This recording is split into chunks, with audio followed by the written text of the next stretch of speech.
오전 11시 30분쯤 산에 다녀오겠다며 집을 나섰습니다.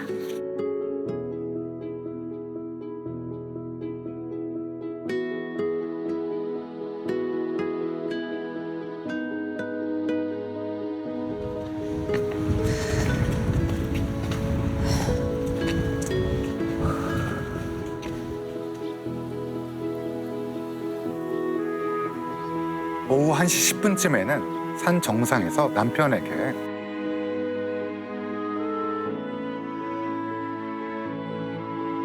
사과를 먹고 있다 라는 문자와 사진을 보냈습니다.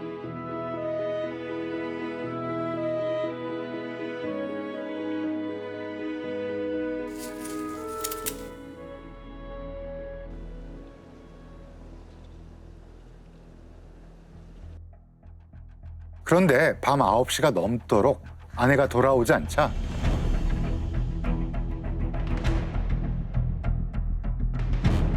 남편이 실종 신고를 하게 된 거죠. 아내는 항암 치료를 받은 지 1년 정도 됐고요.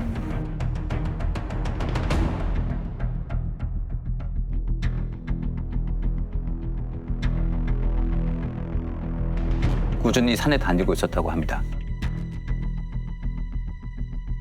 체력도 기르고 건강 관리도 하려고요.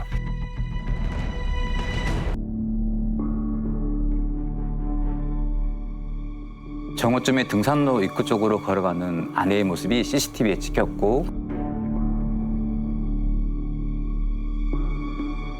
오후 1시 10분쯤에는 산 정상 CCTV에서도 포착됐습니다.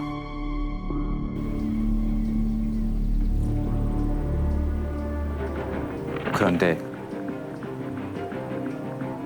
내려오는 모습은 보이지 않았습니다.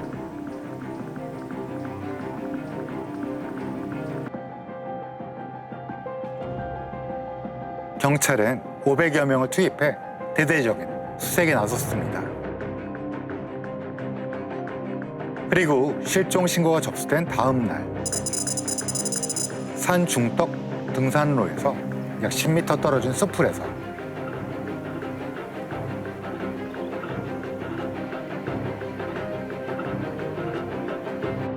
실종된 아내의 흔적이 발견됩니다. 느낌이 안 좋다. 낙엽과 흙으로 덮여있는 무언가가 있었는데요.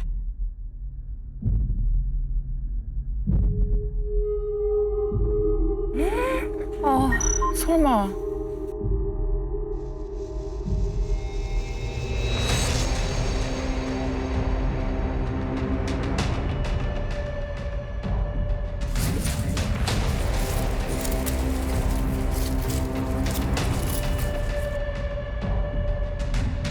이미 숨진 것으로 확인됐습니다.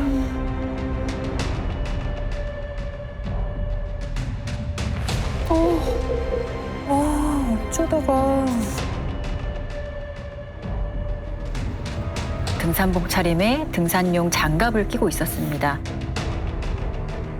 그런데 바지가 조금 내려가 있었고요.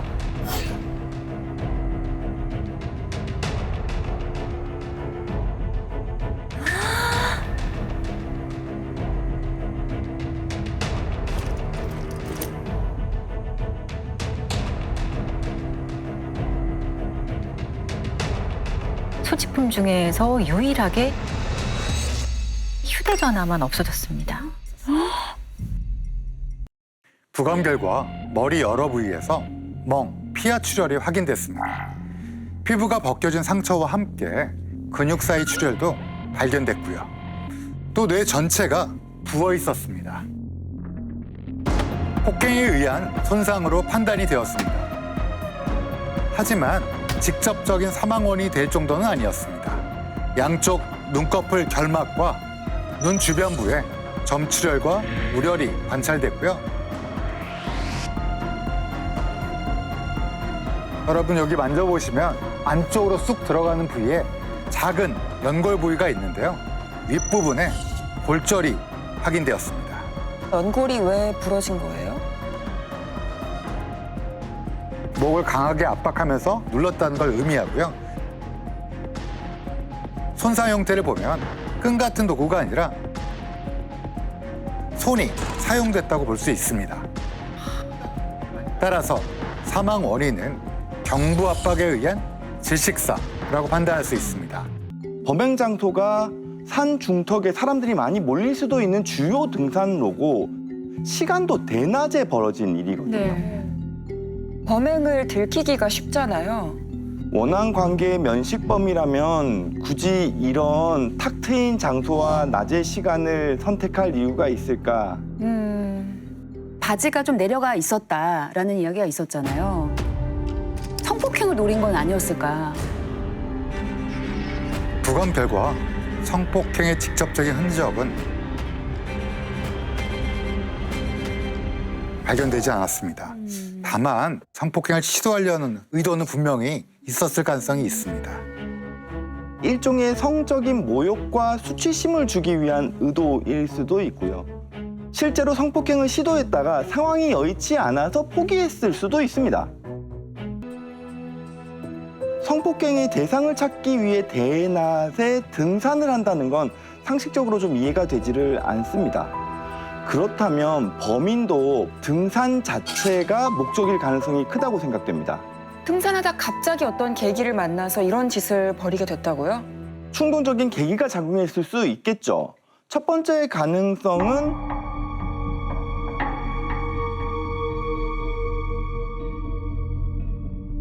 우연히 피해자를 발견하고 성적 욕구가 올라오면서 충동적으로 시도한 경우일 거고요. 두 번째 가능성은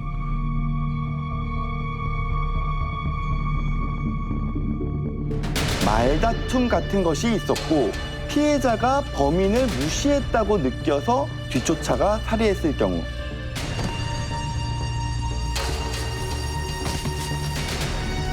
즉, 분노에 의한 살인일 수도 있겠습니다. 경찰은 11차례에 걸쳐 현장 감식을 했고요.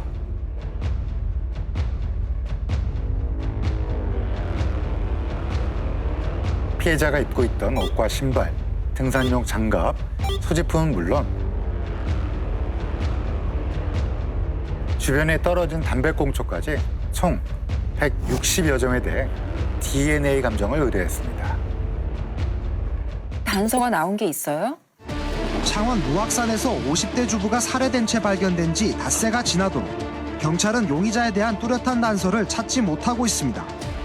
경찰은 지난달 28일 낮 무악산에서 여성을 끌고 가거나 수상한 행동을 한 사람을 본 경우 신고해달라고 당부했습니다. 어떻게 이렇게 아무것도 없을 수가 있죠? 경찰은 1,000만 원의 보상금까지 겁니다. 경찰이 휴대전화 기지국 정보를 활용한 수사를 시도하게 됩니다. 통화나 문자 내역을 조회해서 수사하는데 단서가 확보되지 않으니까 다른 방법을 쓴 겁니다. 통화를 하지 않아도 휴대전화가 기지국과 지속적으로 신호를 주고받거든요. 바로 그 패턴을 분석한 것입니다. 같은 시간대에 같은 기지국을 쓴 번호를 추적해서 피해자와 이동 경로가 비슷한 번호를 추려내는 거죠. 아, 그런 방법. 피해자와 가까이에 있었던, 근처에 있었던 사람이 누군지는 찾을 수 있겠네요. 피해자의 휴대전화 마지막 발신은 오후 1시 30분이었습니다.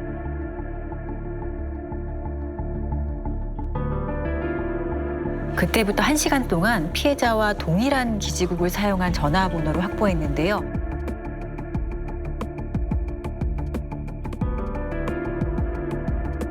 무려 61,646개였습니다. 너무 많아서 이게 단서 역할을 할 수 있을까요? 그중 피해자와 2개 이상 동일한 기지국을 사용한 번호는 네. 총 378개였습니다. 오, 많이 줄었네요. 아까 6만 개에서 뭐 300개면 해볼만 하잖아요. 거기서 4개의 기지국이 겹치는 번호는 단 하나뿐이었어요. 유력한 용의자겠네요. 누구였나요?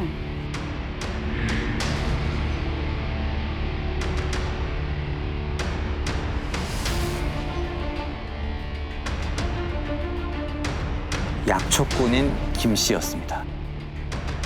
그런 분들은 일반적인 경로로 안 다니시니까 사람들 눈에 안 띄었을 수도 있겠네요.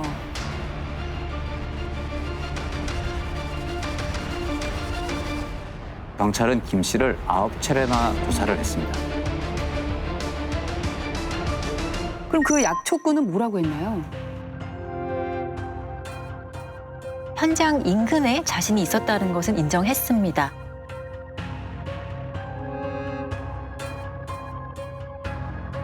하지만 절대 범인이 아니라며 강하게 부인을 했어요. 벤치가 3개 있는 곳에선 저보다 체격이 큰 여자를 봤습니다.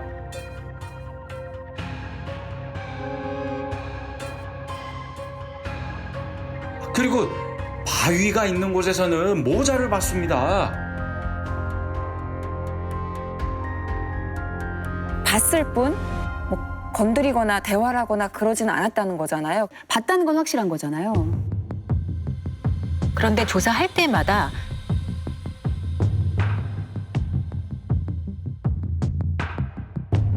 산에서 이동한 경로가 달라졌습니다. 수상하네요. 기지국 분석에서 또 눈에 띄는 점이 하나 있었습니다. 어떤 거죠? 뭐죠? 범행 직후로 추정되는 오후 3시 22분부터 약 1시간 반 가까이 한 장소에 머물러 있었습니다. 그 머물면서 뭘 했을까요?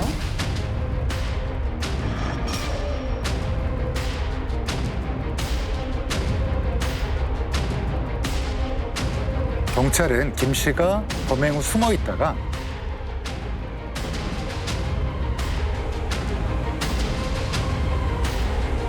날이 어두워지니 이동한 것이라고 판단을 했습니다. 이후 경찰은 김 씨에게 다시 출석 요청을 했는데 조사를 받으러 오지 않았습니다. 왜 조사를 받으러 오지 않았을까요? 특별한 이유가 없었어요. 뭔가 숨기고 있는 게 있는 거 아닌가요? 경찰도 도주 가능성이 있다고 보고 김 씨에 대한 체포영장을 신청을 했는데요. 이 정도 상황이면 영장 발부가 가능할 것 같아요. 법적으로 가능하다고 볼 여지도 있었습니다. 하지만 경찰한테 한 가지 제안을 했습니다. 어떤 제안이요?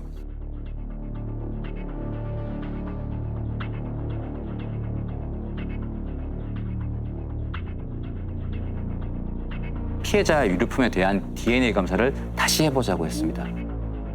이미 했잖아요. 경찰은 국가수에 이미 2번이나 DNA 감정을 의뢰했지만 아무런 단서도 찾지 못했습니다. 최고의 공신력을 가진 기관에서 한 번도 아니고 2번을 했는데 이번엔 대검찰청 DNA 분석실에 피해자 유류품을 보내보라고 했고 체포영장을 청구하진 않았습니다. 유력한 용의자라서 영장을 좀 발부해달라고 한 건데 영장이 기각됐다라고 하면 뉴스 볼 때마다 막 답답하고 막 화가 날 때가 있기는 하거든요. 놓치면 이제 끝나는 거니까. 결국 경찰은 DNA 재감정을 의뢰하지 않았습니다. 경찰은 피해자와 김 씨의 동선이 겹친다는 점을 중심으로 약초꾼 김 씨가 범인이 확실하다고 했습니다. 그리고 약초꾼 김 씨의 체포영장을 다시 검사님께 신청했습니다. 주장을 굽히지 않은 거네요. 저도 정말 많이 고민을 했습니다. 범인을 놓치고 싶지 않은 마음도 가득하지만 억울한 사람을 체포하는 것에 대한 두려움도 크거든요. 그래서 이 내용을 아예 서류로 남겼습니다. 대검에 DNA 검사를 다시 하지 않으면 체포영장을 청구할 수 없다고요. 정식으로 수사 지휘를 한 거죠. 검사님도 정말 집요하시네요. 이 사람이 스치기만 해도 DNA는 남거든요. 분명 물리적 충돌이 있었을 텐데 왜 아무것도 안 남았을까? 경찰이 재검사 의뢰를 할 수밖에 없었겠는데요. 경찰은 장문의 의견서를 보내왔습니다.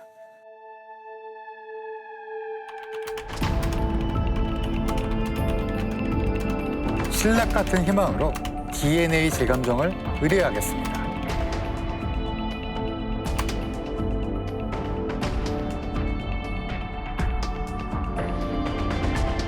하지만 해봐야 아무것도 안 나올 겁니다. 열심히 수사 지휘하시는 건 이해하지만 김 씨가 진짜 범인이 맞습니다.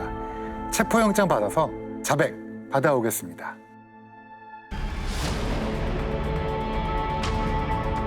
경찰은 뭐 그만큼 자신 있다라는 거잖아요. 김 씨가 계속해서 출석에 불응하는 상황이라 경찰한테도 기회를 줘야 하니까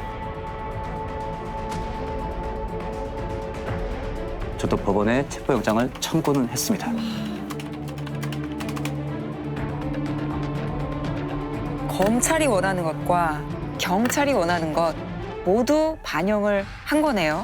김 씨의 DNA가 나온다 하면 이제 완벽한 스모킹건이 되겠어요. 과연 이번에는 스모킹건을 찾을 수 있을까요?